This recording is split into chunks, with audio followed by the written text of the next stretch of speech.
This is another sign of the times, an analysis, and a commentary. Climate chaos around the world.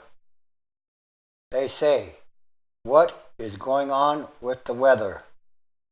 With tornado outbreaks in the south, Christmas temperatures that sent trees into bloom in New York's Central Park, drought in parts of Africa, and historic floods drowning the old industrial cities of England. 2015 is closing with a string of weather anomalies all over the world. The year, expected to be the hottest on record, may be over, but the trouble will not be. Rain in the central United States has been so heavy that major floods are likely along the lower Mississippi River in coming weeks. California may lurch from drought to flood by late winter. Most serious, millions of people could be threatened by a developing food shortage in southern Africa. Scientists say the most obvious suspect in the turmoil is the climate pattern called El Nino, in which the Pacific Ocean for the last few months has been dumping immense amounts of heat into the atmosphere. Because atmospheric waves can travel thousands of miles, the added heat and moisture have been playing havoc with the weather in many parts of the world. But that natural pattern of variability is not the whole story. This El Nino, one of the strongest on record, comes atop a long-term heating of the planet caused by mankind's emissions of greenhouse gases. A large body of scientific evidence says those emissions are making certain kinds of extremes, such as heavy rainstorms and intense heat waves, more frequent. In other words, there's more extreme weather still to come. So now, every kind of trouble that the experts have been warning about for years seems to be occurring at once. As scientists, it's a little humbling that we've kind of been saying this for 20 years now, and it's not until people notice daffodils coming out in December that they start to say, maybe they're right, said Miles R. Allen, a climate scientist at Oxford University in Britain. Dr. Allen's group, in collaboration with American and Dutch researchers, recently completed a report calculating that extreme rainstorms in the British Isles in December had become about 40% more likely as a consequence of human emissions.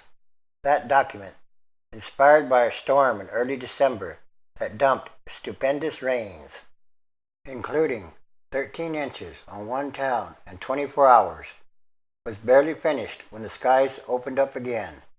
Emergency crews have since been scrambling to rescue people from flooded homes in Leeds, York, and other cities.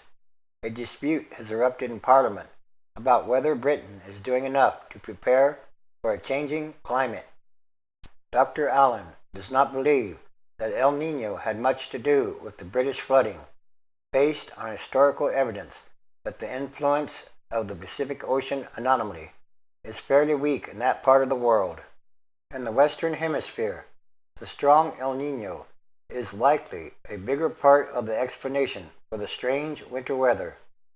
The northern tier of the United States is often warm during El Nino years, and indeed, weather forecasters months ago predicted such a pattern for this winter, but they did not go so far as to forecast that the temperature in Central Park on the day before Christmas would hit 72 degrees.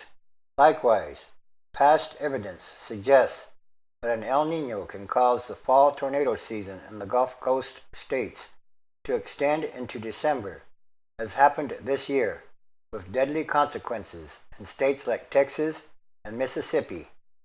Matthew Rosencrans, head of forecast operations for the federal government's Climate Prediction Center in College Park, Maryland, said that the El Nino was not the only natural factor at work.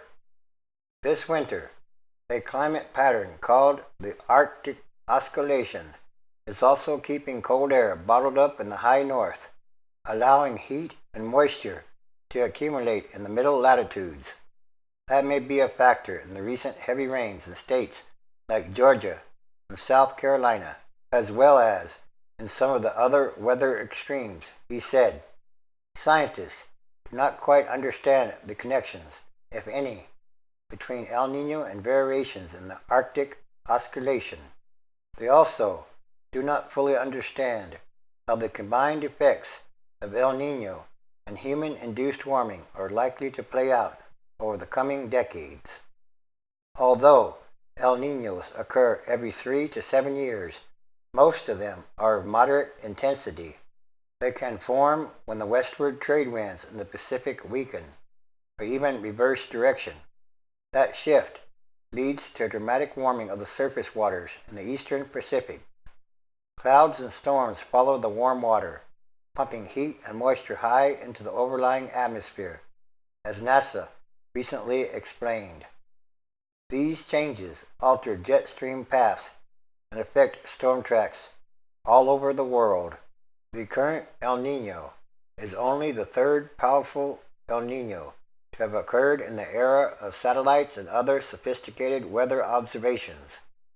It is a small data set which to try to draw broad conclusions.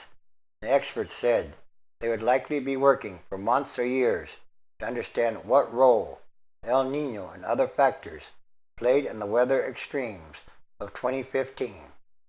It is already clear, though, that the year will be the hottest ever at the surface of the planet, surpassing 2014 by a considerable margin.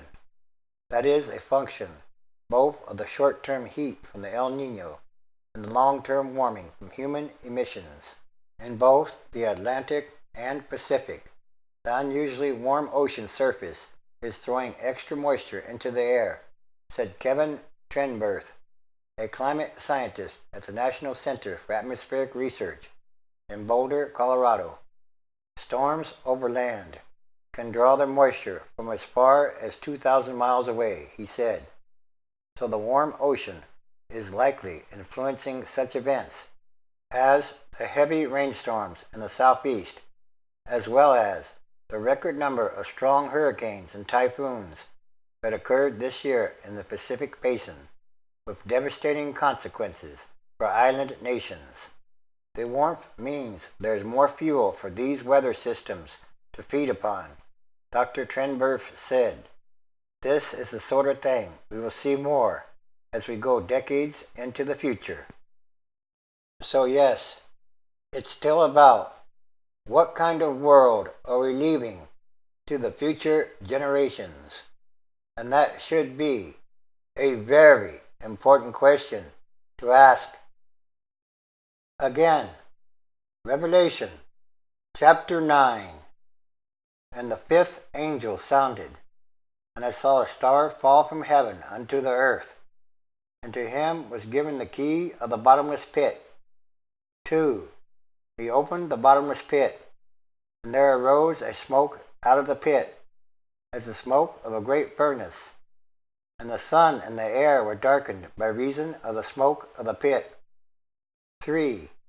And there came out of the smoke locusts upon the earth, and unto them was given power, as the scorpions of the earth have power. 4. And it was commanded them that they should not hurt the grass of the earth, neither any green thing, neither any tree, but only those humans which have not the seal of God in their foreheads. 5.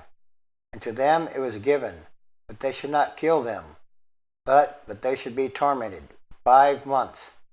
And their torment was as the torment of a scorpion when he strikes a human. 6.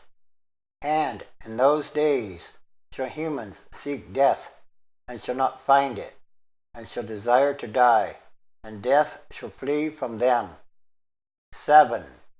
And the shapes of the locusts were like unto horses prepared unto battle, and on their heads were as it were crowns like gold, and their faces were as the faces of humans.